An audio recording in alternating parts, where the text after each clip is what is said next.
va tous faire les courses, chaque semaine, parfois chaque jour, avec nos petites habitudes bien précises dans nos supermarchés préférés. En France, les plus gros noms, vous les connaissez déjà. Carrefour, Leclerc, Intermarché, Attaque, oula, le nom d'anciens. Et ces nombreuses enseignes se partagent toutes les mêmes parts de marché, la grande distribution. Mais savais-tu qu'en Espagne, les choses se passaient différemment? Car si en France, on a une bataille entre les enseignes, en Espagne, il y a un supermarché qui règne sur tout le pays. Une enseigne qui est si puissante qu'elle produit à elle seule plus de 2% du PIB et qui influence même le prix des autres enseignes. Un vrai dictateur. Je vous présente le Mercadona, le supermarché espagnol par excellence. C'est pas cher, bon et toujours plein à craquer. Tout est bon pour que ce supermarché rende accro les clients et fasse même très peur à des grosses enseignes françaises. Mais du coup, la question se pose. Comment un simple supermarché peut-il défier d'énormes structures françaises? Comment cette enseigne arrive-t-elle à faire de l'argent même pendant les crises? Mercadona, c'est un peu le mystère à l'espagnol. Mais vous inquiétez pas car je me suis penché sur le sujet et je vais tout vous expliquer dans cette vidéo. Mais avant toute chose, n'hésitez pas à vous abonner à la chaîne, ça c'est totalement gratuit. Moi, c'est Doriano de la chaîne La Banane. Je suis le meilleur professeur d'espagnol du monde, de l'univers et de tous les temps. Et aujourd'hui, on va parler de comment un simple magasin peut-il contrôler tout un pays. Et le pays, bah c'est l'Espagne, en l'occurrence, c'est ma chaîne, c'est normal. Et évidemment, vous savez par quoi on va commencer la vidéo. Car pour mieux comprendre comment fonctionne le supermarché aujourd'hui, on va aller faire un saut dans le temps pour comprendre les bases. Petit récap historique.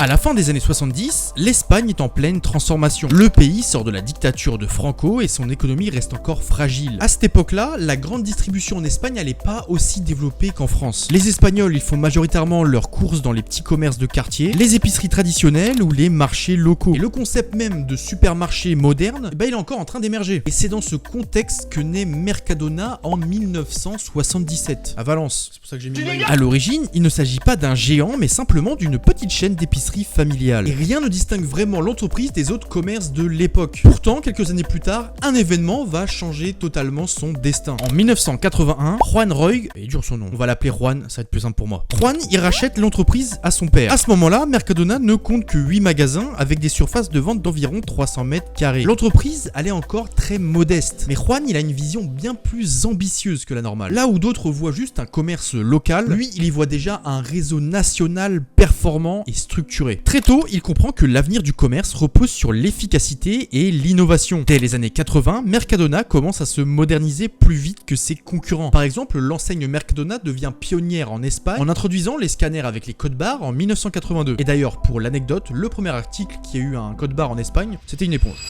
Quelques années plus tard, en 1988, elle investit dans une première plateforme logistique automatisée à Valence, ce qui est extrêmement avancé pour l'époque. Et cette volonté d'innover, eh bien, elle permet à Mercadona de poser très tôt les bases d'un système logistique performant. Et ça, bien avant que ça devienne un standard dans tous les réseaux de grande distribution. L'entreprise, elle cherche pas à grandir vite, mais à grandir efficacement. Et ça, c'est vraiment dans une logique long-termiste, vraiment pour être périn dans le temps. À partir de la fin des années 80, Mercadona commence à s'étendre sur le territoire espagnol. En 1989, l'enseigne s'implante à Madrid, une étape clé dans son développement national. Il y a aussi un autre tournant majeur qui intervient en 1993. Mercadona lance une stratégie commerciale radicale appelée Siempre Precios Bajos. Et ça signifie toujours les prix bas. Et donc du coup, vous avez compris l'objectif. Contrairement à ses concurrents, l'entreprise abandonne totalement les promotions et les réductions ponctuelles. Elle choisit donc de proposer des prix bas en permanence. C'est une approche simple mais très efficace et qui va marquer profondément les consommateurs espagnols. En parallèle, Mercadona développe une culture d'entreprise très forte, centrée sur le client. Et l'enseigne va même jusqu'à surnommer ses clients El Jefe, le chef, le patron, le taulier. Et cette idée, elle traduit une philosophie claire. Toutes les décisions doivent être prises dans l'intérêt du client, que ce soit en termes de prix, de qualité ou même de choix d'articles. Au fil des années 90, Mercadona construit aussi les fondations de son futur succès. Une logistique très avancée, une stratégie de prix claire, une expansion maîtrisée et une obsession du client. À cette époque-là, l'entreprise, elle n'est pas encore leader du marché, mais elle est en train de devenir une machine extrêmement efficace. Sauf que cette montée en puissance, elle se fait pas sans concurrence. Car pendant que Mercadona se développe, de grands groupes internationaux commencent aussi à se développer en Espagne. Et parmi eux, on retrouve des géants français, que vous connaissez forcément. Et donc à ce moment-là, la véritable bataille pour dominer le marché espagnol est sur le point de commencer.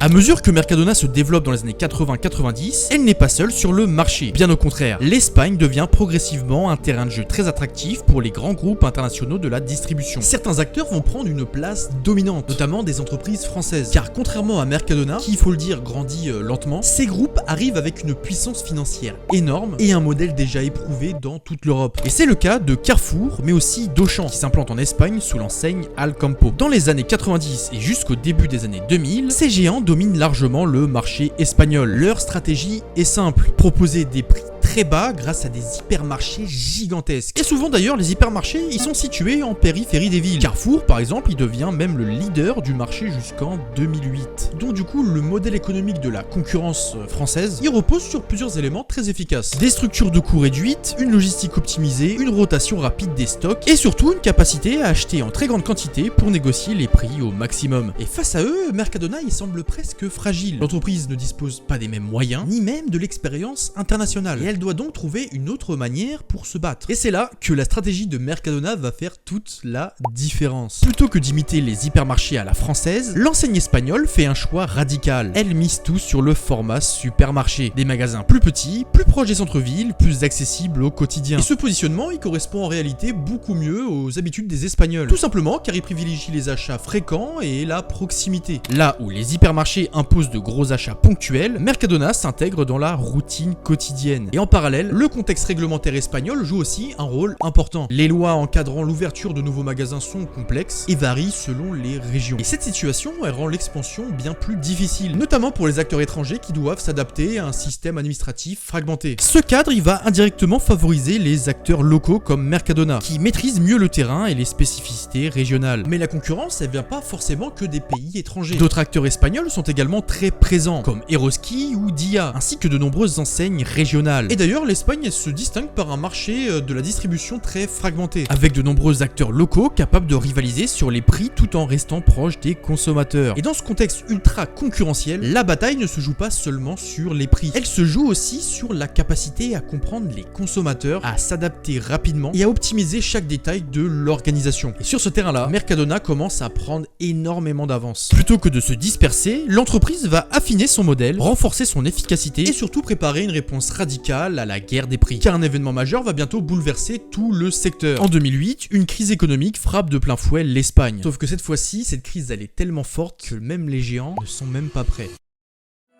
En 2008, une crise économique majeure frappe le monde entier. Mais en Espagne, ses effets sont particulièrement violents. Le pays entre dans une récession profonde. Le chômage explose et le pouvoir d'achat des ménages chute brutalement. Du jour au lendemain, les habitudes de consommation changent. Les Espagnols ne cherchent plus forcément la variété ou le confort, mais avant tout à réduire leurs dépenses. Et dans ce nouveau contexte, toute la grande distribution se retrouve sous pression. Les modèles traditionnels commencent alors à montrer leurs limites. Les enseignes qui reposaient sur une large offre de produits et des promotions constantes voient leur marge diminuer et leur efficacité remise en question. La concurrence s'intensifie et chaque acteur doit s'adapter pour survivre. Beaucoup subissent cette crise de plein fouet. Mais Mercadona va adopter une approche bien différente. L'entreprise comprend très tôt que ce changement n'est pas temporaire. Pour elle, il s'agit d'une transformation durable du comportement des consommateurs. En 2009, Mercadona décide donc de revoir en profondeur son système économique. L'enseigne lance une nouvelle stratégie appelée Caro Caro, qui signifie chariot par chariot. Et l'objectif est clair. Proposer aux clients le panier de courses le moins cher possible, tout en maintenant un bon niveau de qualité. Et pour atteindre cet objectif, l'enseigne prend des décisions radicales. Elle réduit fortement le nombre de produits disponibles en magasin afin de ne conserver que les références les plus essentielles, celles qui se vendent le plus rapidement. Et cette simplification permet de diminuer les coûts, mais aussi d'optimiser les stocks et d'améliorer l'efficacité globale. En parallèle, Mercadona abandonne encore davantage les pratiques commerciales classiques comme les promotions fréquentes ou les campagnes de marketing coûteuses. L'entreprise se concentre sur une promesse simple, des prix bas en permanence. Mais le changement le plus important concerne sa relation avec les fournisseurs. Mercadona choisit de travailler directement avec les industriels en construisant des partenariats étroits et durables. L'objectif étant de réduire tous les coûts inutiles sur l'ensemble de l'enseigne, depuis la production jusqu'à la mise en rayon. Et cette approche, elle permet à l'entreprise de fonctionner avec des marges plus faibles, mais avec une efficacité bien supérieure. Dans le même temps, Mercadona optimise tous les aspects de son organisation interne. Elle améliore sa logistique, affine affine la gestion de ses stocks et réduit les dépenses superflues. Et grâce à cette rigueur, elle parvient à proposer des prix extrêmement compétitifs, parfois proches de ceux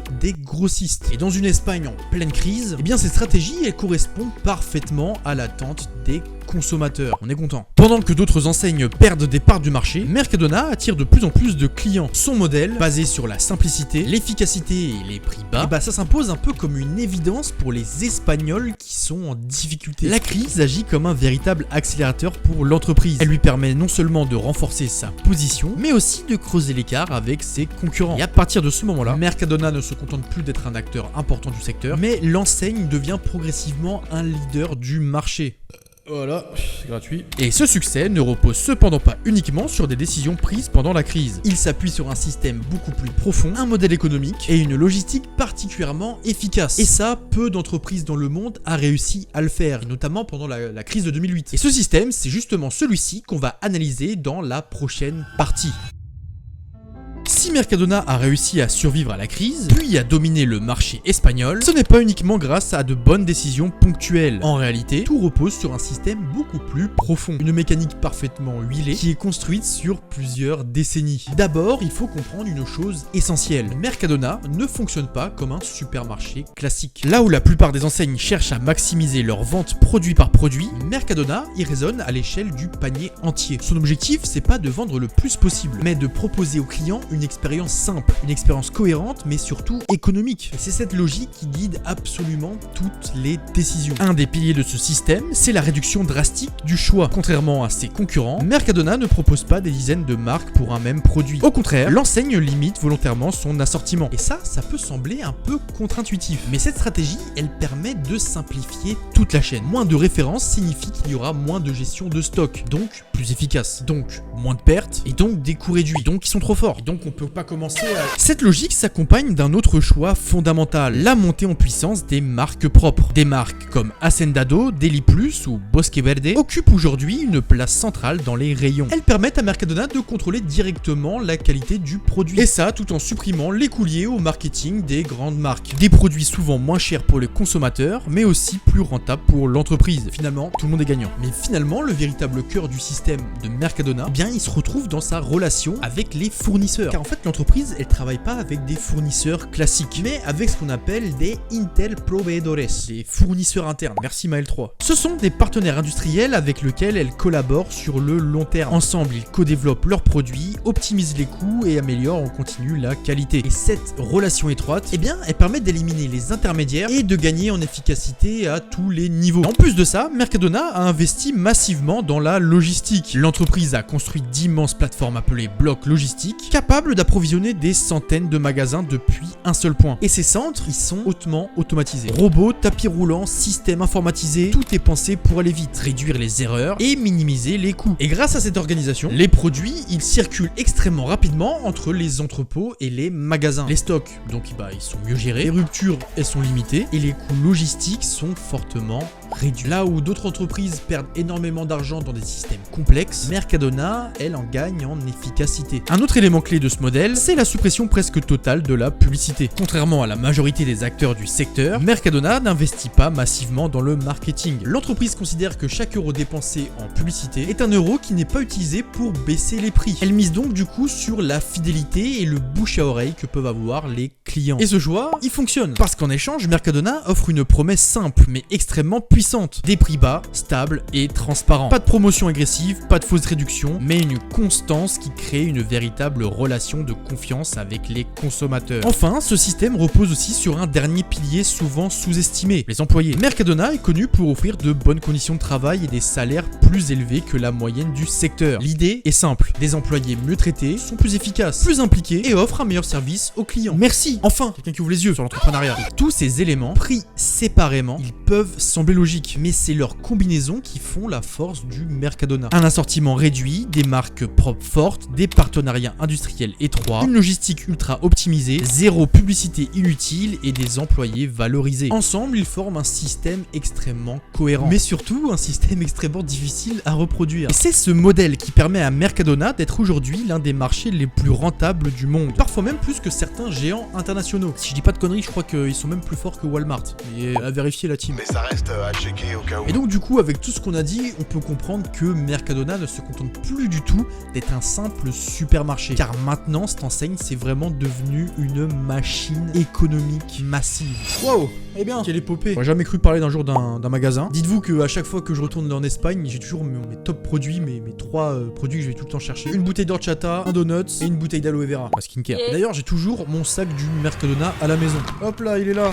Il est magnifique. C'est un peu le Spanish Dream, mais au moins il fait rêver. Du coup, quand je serai installé définitivement en Espagne, et bah je me suis posé la question de ça serait intéressant de faire une vidéo sur les produits qu'il y a là-bas, les tester, les noter. C'est une vidéo simple, mais en tout cas, moi ça me tente énormément. Est-ce que j'irai faire un vlog un jour au Mercadona? Peut-être, peut-être pas, on sait pas. Mais en tout cas, ça m'a fait énormément plaisir de vous parler du géant vert espagnol. Voilà les amis, j'espère que la vidéo vous aura plu. Si c'est le cas, n'hésitez pas à lâcher un like et évidemment vous abonner, c'est très très important. N'hésitez pas à dire aussi en commentaire ce que vous aimez acheter au Mercadona si vous allez en Espagne ou au Portugal. Je crois qu'il y en a aussi un peu au Portugal. Sur ce, on se dit à très vite. Adios amigos.